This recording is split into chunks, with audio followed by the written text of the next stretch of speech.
Good morning, everybody. Welcome back to the channel, Drawing with Michael. I am, of course, Michael. This morning we're going to be concentrating, of course, on my morning warm-up. I'm going to attempt to do this in real time again.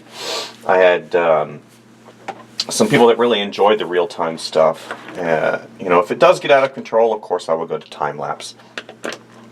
Up here in the mountains of Georgia, we are going to be having our annual lovely leaf change, and with that comes allergies. Yay, allergies! I don't know if it's specific to the fact that we are having leaf changes, but I have suffered from seasonal allergies my entire life, which really sucks. But that being said, if you hear me clear my throat occasionally, that is what that is. That is the lovely world of seasonal allergies.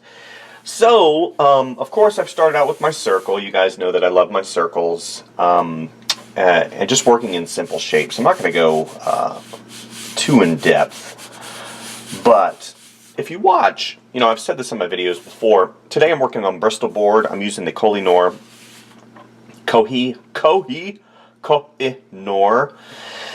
woodless colored pencil, and I like these because I can tilt it on its side. It's got a great consistency whenever you draw. I don't get a lot of burrs. The only problem is occasionally, as you saw yesterday, if you followed me, watched the video yesterday, you saw that I broke the pencil itself, because occasionally if you apply too much pressure, it will break. So just be careful if you guys have these. Faces. Why do I draw so many faces? I like drawing faces because obviously I am a cartoonist. I love, cartoonist, illustrator, man of action. I like drawing faces because it solidifies that practice organ that I have inside of me to kind of give expression to my artwork. And obviously the face is the easiest way to accomplish that. So that's why I draw a lot of faces. So we had critiques yesterday in not only my illustration class, but I'm also the photography teacher at the college, because I have a real passion and love for photography. I've been taking pictures and doing photography now for almost 20 years, and I really enjoy it. And one of the things, here we go, here, as I indicated yesterday, whenever you're doing stuff like this, always think anatomy, always think, rhythm and flow, always think draw through, drawing three-dimensionally. These are the things that I think about. But what I was going to say, as far as the critique goes, it's very difficult as students, I believe, to really get a handle on what it means to speak art. It is a foreign language to some. Now, some it comes very easily because maybe their parents or maybe they've really invested the time in understanding and learning how to speak art. But if you're an artistic person, a lot of times you don't have the... I think it's raining outside. No, that's somebody coming up the mountain.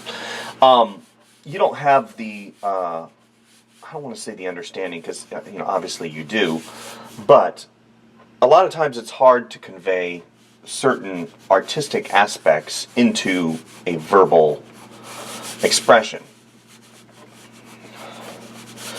So it's always fun to listen, to how people describe things, because it's very emotional. Art's very emotional.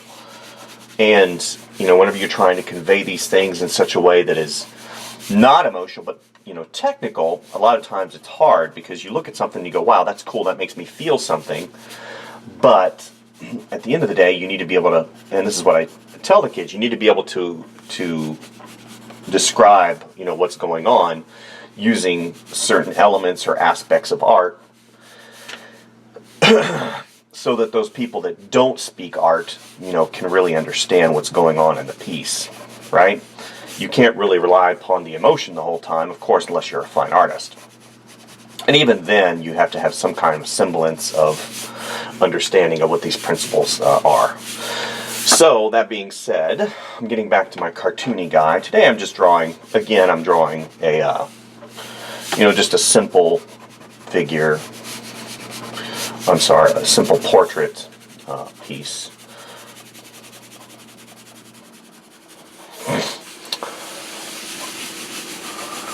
Here, put the circles in here. Here.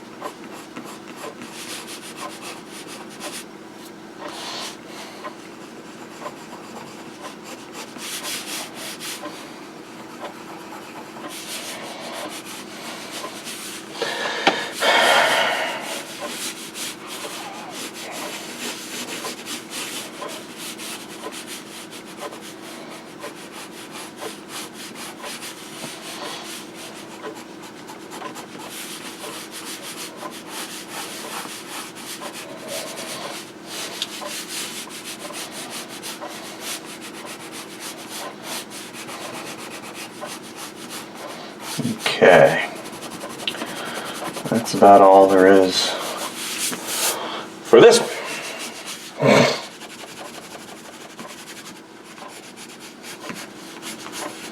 So now what I'm doing is I'm going back and I'm just reaffirming some of those lines that I put in earlier. Maybe changing things just slightly, doing some draw-throughs, some overlapping lines, redefining things. Making sure that I've covered all my bases as far as where things are going to go anatomy-wise. We'll color that in, we'll color that in. Okay. Color this in a little bit. Now what I'm going to do is just give a little bit of shadows here and there. Maybe the light's coming from overhead. Cast shadow right here. You got that top of that lip that comes right here. Here. Okay. Now, oops. Gravity. It's the law. I dropped a pencil. That's okay. I don't need you. I don't need you.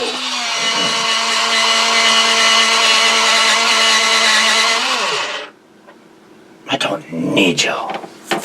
Okay, so I was going to give this guy glasses. Maybe I'll give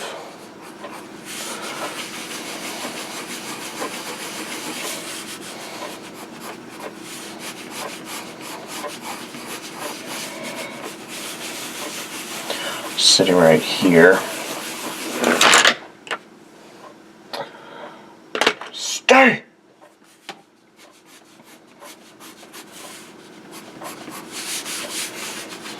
Kind of reminds me of the character from Journey to Atlantis. Sort of. Anyway. Okay, so we're going to do a different pose of this guy. Here we go.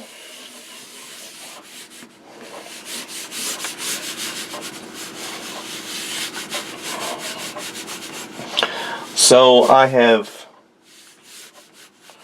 been doing toys. You guys know that I design toys in my professional life. And if you don't, then I do.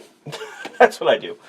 I design toys. I do pretty much anything that anybody asks me to do. I've been able to have a lot of success in my career because I can do a lot of the things that, you have to have multiple people do. So I'm kind of like a one-shop stop. And I try and tell that to people, like my students and stuff, and I say, always look at art as art. Don't look at it as a separate entity that you have to, farm stuff out. If you want to learn how to, put together a book, then, get your faculties together and learn how to do a book. Okay, so here's the line of action for the eyebrow, right? It goes up, down, the expression is like, ha ha! So this guy right here is going to be like, What are you talking about? What are you talking about? So I'm going to have this eyebrow come up, and I have this other one kind of traipse down here. So I've got my eye line right here already. And that top brow is going to follow that line here, goes up, and it comes around, and then I've got that shape that breaks that plane. And then he's got his expression is like like the so I'm thinking, and I've got my lips pooched forward, and maybe his bottom lip comes out just a little bit further here. Got his chin. See, his chin over here is quite small, so I'm going to come here. And his jaw. I don't want to draw a jaw like this. I could, but it just doesn't feel right in the context of this piece. Because you have this corner of this mouth pushes down, so it's going to push all the material down. So it comes like that. Right? Okay, and that little pooch comes out. And extend the... Okay. Leans a little bit forward. This comes down here. Okay. Here. Collar. Right? Collar wraps around, because remember I'm drawing through stuff and it goes right here. Here's that collar, comes here, down, right? Okay, so now I'm going to come back, the eyes, I'm just basically drawing the ocular cavities here, not too big. And you see, remember, this whole muscle group right here, now it's pushing down. So the eye's going to be pooched just a little bit. So I'm going to draw this outside eye first. Right? A little rule of thumb, sometimes you can use these outside lines to help define where the eye is. So this line comes down and it goes right into there. This one comes up and it goes right into there. So what I do is a lot of times I'll just continue that line using my whole arm and wrist that are locked, and I just draw over like that. It gives me a better... And again, since this is so high, that eye's going to be higher. Here. Right? Now come again. Remember we talked about going under, over, and under. Here's that other right there. So now I'm going to come here. Like this. And then define where that ear is. That ear's a little bit too high. So I'm going to bring it down slightly.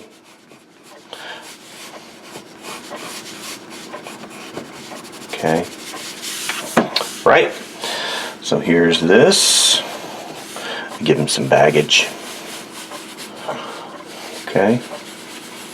And two, depending on the style, over here I gave these eyebrows, you know, lots of character.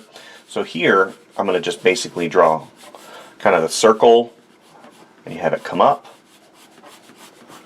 And this comes around. Right?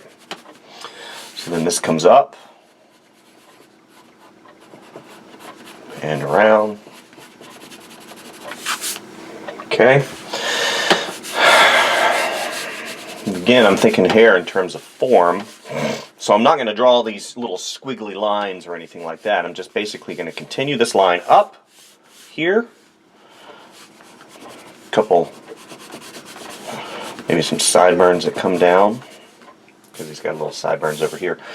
So then I'm going to come up here. Here's the hairline. And again, this line goes up like this, so I'm going to continue that feel.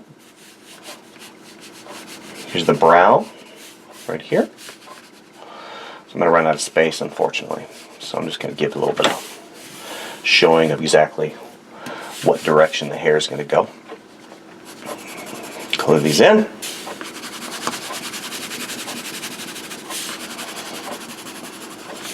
Okay. I'm going to define. I'm going to start with my pencil. So I'm going to define this a little bit better down here. It goes here, and since I've got it down like that, give it a little bit of, and since it's up, ooh, what?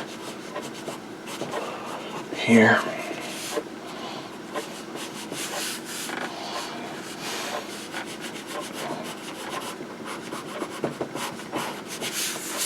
Nice. Okay. Here's his glasses. So, let me get my piece of handy dandy paper here again. It's a drawing I did a couple days ago. So, obviously, glasses were like this whenever we're head on. Whenever we turn them, it's going to change the shape of the circle into an ellipse.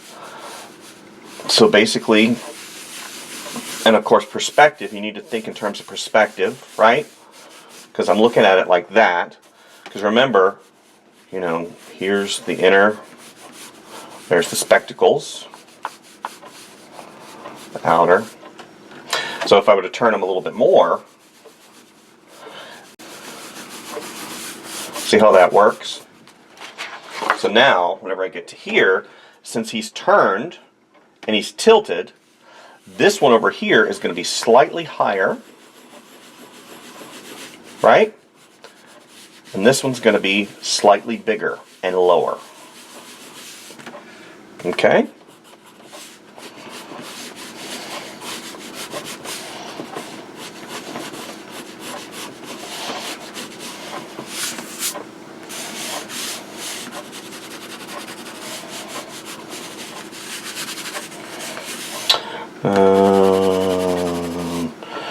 Coming this distance, so this right here will be the lightest, so we'll come here, come down, this will be darker, this will be darker, this will be lighter, this will be darker. Okay, comes here, here's his shoulder. Alright, so that's pretty much wanted to show you guys. I'm pretty warm now. I'll start getting to work. I've got so much to do. Oh my gosh. Anyway, thank you guys for visiting the channel. I really appreciate it. I know that I've been trying to get more videos out to you guys to get more subscribers so I can have a little bit more leeway to do the videos, possibly have some time of monetary compensation. But at the end of the day, you know, I've always stated money is the grease that makes the world go round, and if I had more money, I'd be able to get more videos out to you guys. But at the end of the day, I just really enjoy drawing, and this is my warm-up. I do this anyway, so like and subscribe if you like what you see, and visit the channel often. I'm going to start, like I said, posting more videos and doing more things that will help grow the channel. And if you get inspired, draw something. Draw something every day. Draw something small. This isn't, you know, I'm not sitting down and I'm not doing a full-out illustration because that's what I do in my daily work. And of course I have what are called long game illustrations that I work on. These are just my warm-ups, right? Maybe it's a face, maybe it's a creature, maybe it's a study, maybe, you know, who knows what it is. But the reality of it is, you know, getting that pencil on the paper or getting that stylus on the screen will help alleviate some of that stress you have every time you go to do it. You know, I tell the students, draw something every day, or draw something small, or just get down and give yourself 15 minutes of you time. And some of them are getting it, and some of them are really resisting because it's not something that we typically do if we don't like it. If we've had so much, you know, so many issues whenever it comes to drawing, because we haven't had enough practice, then it won't be a pleasant experience. So, thank you guys, and we'll see you next time. Bye.